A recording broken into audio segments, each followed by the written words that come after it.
என்னோட அப்பாவும் அவரோட அப்பா ஃப்ரெண்ட்ஸு, என்னோட அப்பாவுக்கு அவங்க அப்பாவை பிடிக்கும். ஸோ அவரை எனக்கு பிடிக்குதுன்னு சொல்கிறாங்க. சீரியாவுக்கு இது வந்து கரெக்டான ரீசனாக பண்ணல. ஸோ அவங்க என்ன சொல்கிறாங்கன்னா, அப்படி பார்த்தா என்னோட அப்பாவுக்கு அவங்க அப்பாவை பிடிக்கல, அப்போது எனக்கும் ஒல்லாண்டாவை பிடிக்கல நான் சொல்லலாமா அப்படின்னு சொல்லி கேட்குறாங்க.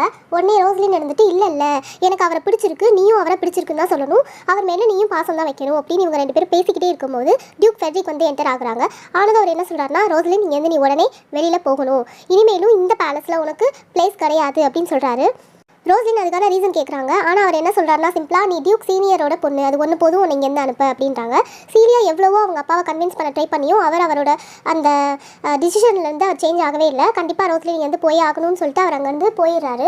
நெக்ஸ்ட் என்னன்னா, சீரியா என்ன டிசைட் பண்ணுறாங்கன்னா, நானும் ரோஸ்லினோட போகிறேன் அப்படின்னு சொல்லி டிசைட் பண்ணி 2 பேரும் என்ன யோசிக்கிறாங்கன்னா, நம்ம ஃபாரஸ்ட் ஆஃப் ஆடனுக்கு போகலாம், நம்ம வந்து இப்படியே போனால் நமக்கு சேஃப்டிக்கு ஏதாவது ப்ராப்ளம் வரும்னு சொல்லிட்டு நம்மளை டிஸ்கைஸ் பண்ணிக்கலாம். ஸோ ரோஸ்லின் வந்து கேனிமேட் மாதிரி போகிறாங்க, சீரியா வந்து எலினா மாதிரி போகிறாங்க. ஸோ இவங்க 2 பேர் கூடயும் டச் ஸ்டோனும் போகிறாரு ஃபாரஸ்ட் ஆஃப் ஆடன்.